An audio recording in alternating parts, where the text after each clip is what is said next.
स्वर्ग और नरक। मानव सभ्यता के उषा लग्न से ही मनुष्य कहते आया है और सामान्य मनुष्यों को भय दिखाते आया है कि यदि तुम यह काम करोगे तो स्वर्ग पाओगे और न करोगे तो नरक जाओगे। यह हुआ स्वर्ग या बहिष्ठ और दूसरा हुआ नरक या दोजख। इस संबंध में कितने रंग बिरंगे चित्र दिखाकर सामान्य विश्वास प्रवण मनुष्यों को समझाया जाता है कि नरक वासियों को कितनी दुस्सह यातनाएं भोगनी पड़ती है और जो कर्म गुण से स्वर्ग में जाते हैं वे कितने अपूर्व आनंद से दिन बिताते हैं। वे सोने की पलंग पर सोते हैं, चांदी के पलंग पर पैर पसार कर आराम करते हैं और सोए सोए चर्व्य चोष्य लेह्य पेय भोग करते हैं। गत कई 1000 वर्षों से इस प्रकार की बहुत सी कहानियां चली आ रही है। इस प्रकार की डॉगमा या भाव जड़ता शाखा प्रशाखाओं में पल्लवित होकर जनमानस में संचारित हो रही है। इन सब के पीछे मूल उद्देश्य यह है कि मनुष्य के मन में भय पैदा कर उसे सत्पथ में ले चलना या उसकी भीत मान्यता का सुयोग लेकर उसका अच्छी तरह से शोषण करना। अब विचारणीय यह है कि ये जो स्वर्ग नरक संपर्कित कहानियां हैं, इनका दार्शनिक दृष्टिकोण जरा सा भी ग्रहण योग्य है कि नहीं, अथवा ये नितांत बौद्धिकता वर्जित भाव जड़ता या डॉगमा है। अब प्रश्न यह है, सुख भोग कौन करता है?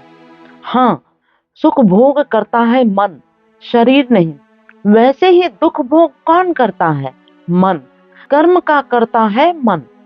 शरीर के माध्यम से मन ही काम करता है, फिर कर्म फल भोगता है मनुष्य का मन। मन शरीर के माध्यम से भोग करता है या मन के द्वारा सीधे ही भोग करता है? शारीरिक कष्ट होने से उस कष्ट को शरीर के माध्यम से मन भोगता है। फिर कभी कभी ऐसा भी होता है, किसी के विशेष परिचित व्यक्ति की मृत्यु होने से उस मृत्यु जनित दुख को मन ही प्रत्यक्ष रूप से भोग करता है। इसमें कोई शारीरिक माध्यम की आवश्यकता नहीं है। मृत्यु के बाद मनुष्य का मन और मस्तिष्क शरीर से विच्छिन्न हो जाता है। स्नायु कोश के अभाव के कारण मन बीजाकार में रह जाता है, कर्म नहीं कर सकता है, क्योंकि स्नायु कोश के न रहने से भौतिक स्पंदन की सहायता मन को नहीं मिलती है। और यदि मस्तिष्क या स्नायु कोश न रहा तो मन सुख या दुख कैसे भोग करेगा? सुख भोग या दुख भोग की अनुभूति मस्तिष्क को स्नायु कोशों के माध्यम से गृहीत होती है। जैसे भूत की बात को लो, संस्कृत भाषा में भूत को कहा जाता है प्रेत।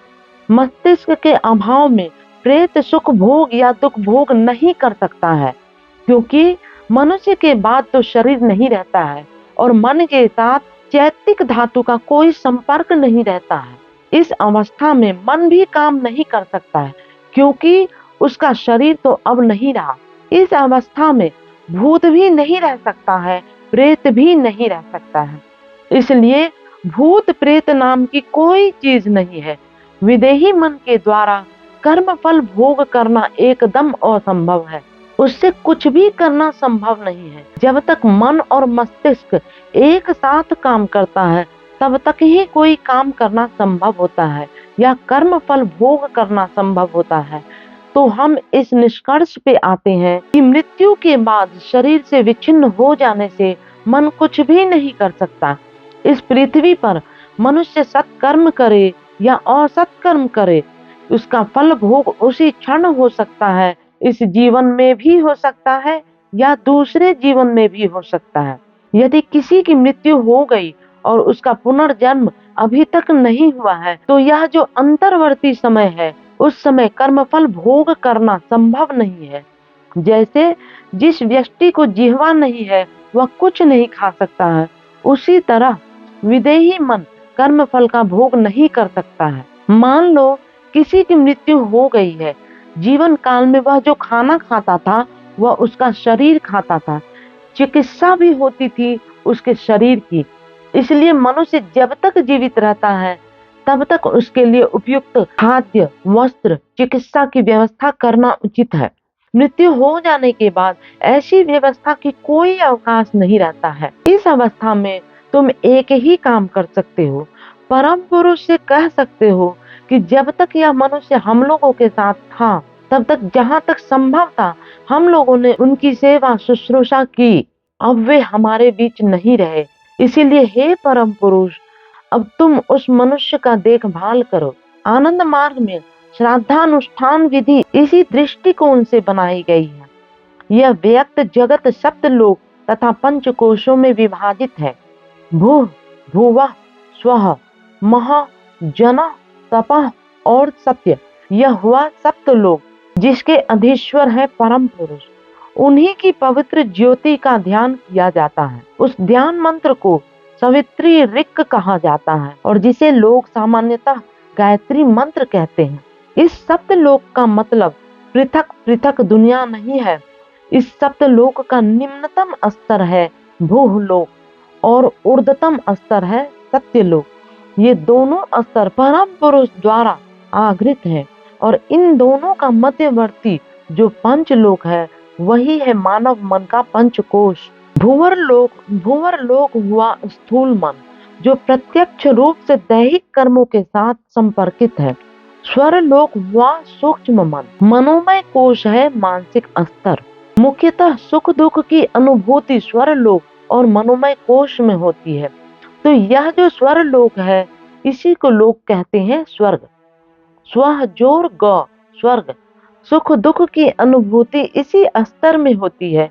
सत्कर्म के समापन के अंत में मन में जो एक गहरी प्रसन्नता जगती है वह इस स्वर लोक या मनोमय कोश में होती है। यह स्वर लोक हमेशा तुम्हारे साथ साथ है। जब सत्कर्म करते हो, मानव से अति मानवता में उन्नीत होते हो, तब यह स्वर लोक आनंदानुभूति से पूर्ण हो उठता है।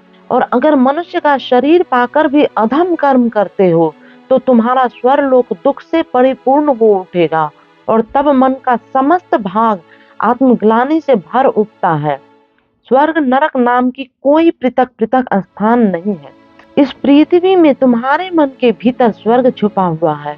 इसीलिए जो पंडित या मूर्ख मनुष्य को स्वर्ग नरक की अलीक कहानियां सुनाते हैं वे अच्छा काम नहीं करते हैं, बल्कि वे विश्वास प्रवण मनुष्यों को जानबूझकर पथ भ्रष्ट करते हैं, विपथ में परिचालित करते हैं।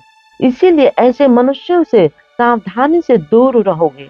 ये भाव जड़ता के प्रचारक हैं, ये डॉगमा के प्रचारक हैं। इस प्रसंग में एक बात याद रखोगे कि तुम इस भूलोक में हो, किंतु तुम्हारा मन उससे भी नीचे उतर जाता है।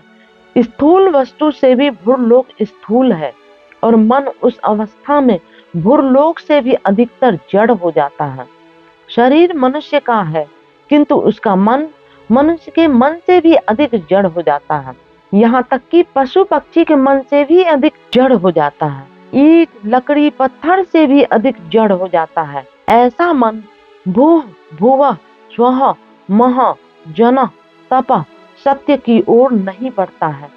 काममय कोश मनोमय कोश क्रमशः मन के ऊर्ध्वतर कोश है, किंतु उसका मन जिस तरह की भावना ले रहा है, जिस तरह की परिस्थिति में है, वह भूलोक से भी नीचे चला जाता है। भूलोक से नीचे का जो स्तर है वे है तल, अतल, वितल, तलातल, पाताल, अति पाताल और रसातल।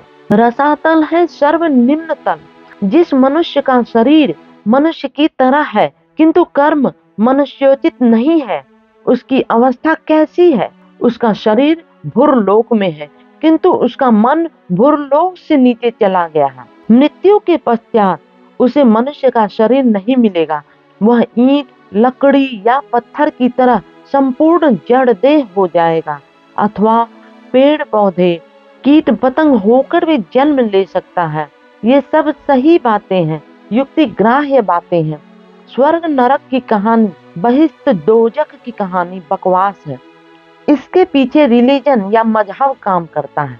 दूसरों को भय दिखाने के लिए या शोषण करने के जघन्य मनस तत्व के सिवा इसके पीछे और कोई सत्यता नहीं है। यह शुरू से अंत तक डॉगमा या भाव जड़ता है।